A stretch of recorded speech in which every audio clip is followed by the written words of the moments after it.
Africa is constantly facing the extreme effects of climate change, despite its minimal contribution to the causes.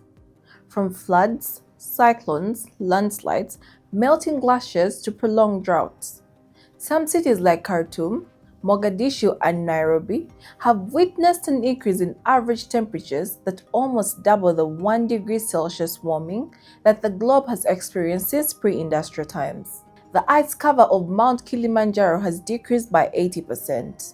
Some scientists said the snow could disappear in less than 20 years. In 2019, a record-breaking number of 8 tropical cyclones developed over the Indian Ocean and greatly affected African countries in the southern hemisphere, including Mozambique, Malawi, Tanzania, Madagascar, and Comoros. Lake Victoria water levels rose in May 2020 and led to displacement of many people, and so many lakeside businesses were destroyed. In 2020, over 6 million people were affected by floods in different parts of East Africa. These climatic changes affect agricultural productivity, and the impact affects millions of livelihoods in East Africa. With about 80% of East Africans depending on agriculture as a source of income and food security, many are left malnourished and starving for days. Others are poverty-stricken because of their crops withering in the drought and being washed away by heavy rains. Malnutrition and food insecurity continue to affect people in northern Kenya, northern Uganda, and Somalia. Recently, 16 people starved to death due to drought in northern Uganda. These effects are waves of the earth sending back a message showing the negative impact of human activities.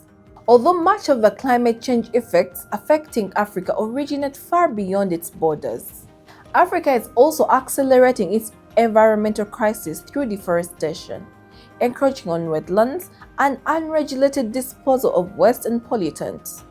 The East African Journal of Environment and Natural Resources has reported that East Africa alone has lost over 420 million hectares of forest cover between 1990 and 2020 to agricultural expansion, urbanization, industrialization, timber harvesting, and charcoal burning. These forests regulate rainfall and act as carbon sinks by storing carbon in tree stems and roots, then releasing it into the soil.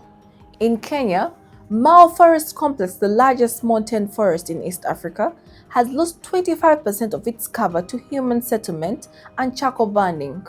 Bugoma Central Forest Reserve in Uganda, that was originally 41,144 hectares, has lost about 10,000 hectares to encroachment and agribusiness. Hoima Sugar Limited was given approximately 5,579 hectares of the forest reserve to plant sugarcane.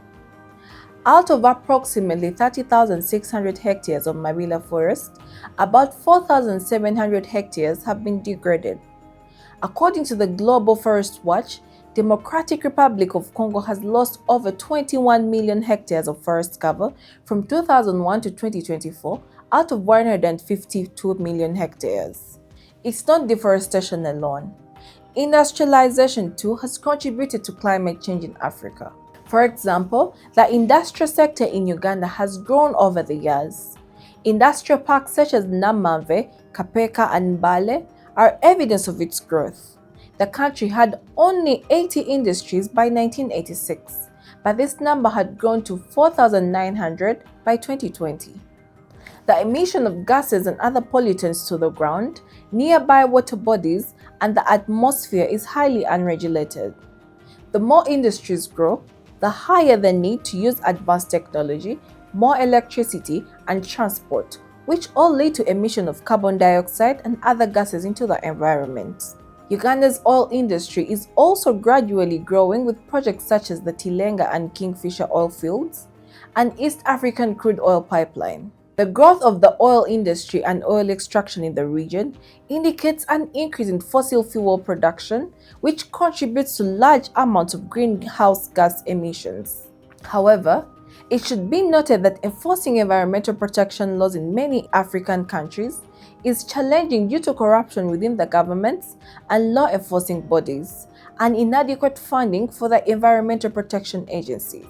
Although Africa contributes less than 4% of the global greenhouse gas emissions, it suffers the worst consequences.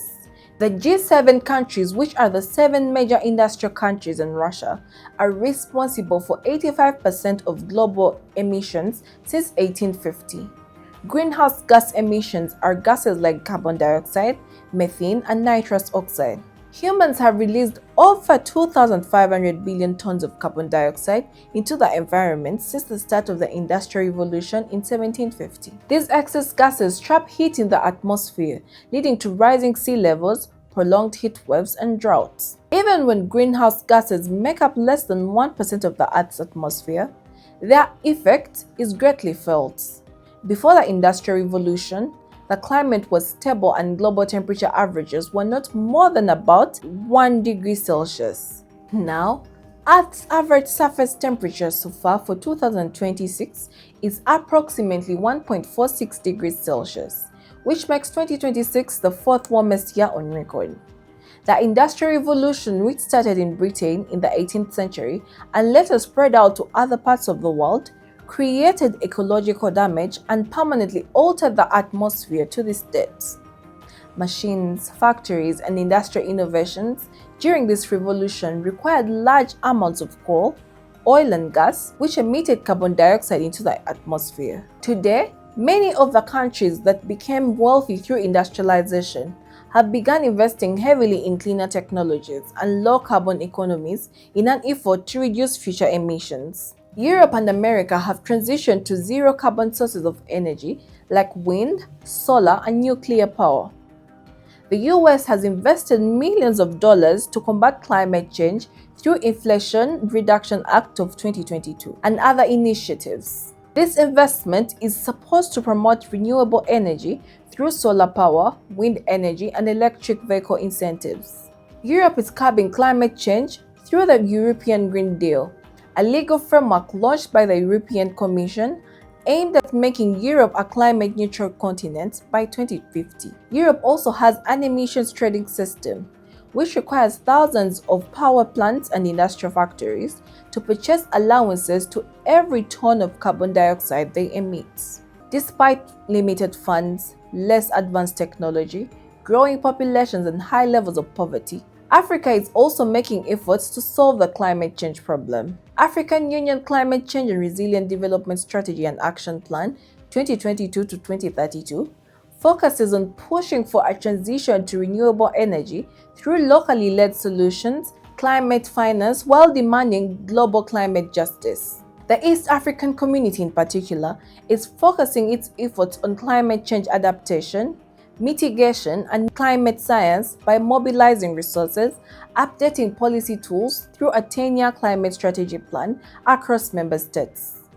But the G7 and other developed countries, responsible for the biggest part of the global emissions, have failed to meet their part of the bargain. These countries are obligated to take the lead in combating the climate crisis around the world by closing climate finance gaps and transferring technology to enable resilience and adaptations. According to Oxfam, Western nations promise significant funding to help developing regions confront the climate crisis. However, these nations have made less than 5% of the $53.3 billion East Africa alone needs to annually meet its climate and adaptation goals. Even when funds are delivered by these countries, much of it is in form of loans, sinking vulnerable nations into deeper debts. Through national policy and grassroots action, governments, civil society organizations, private companies, and individuals across Africa have also implemented measures to curb the effects of climate change.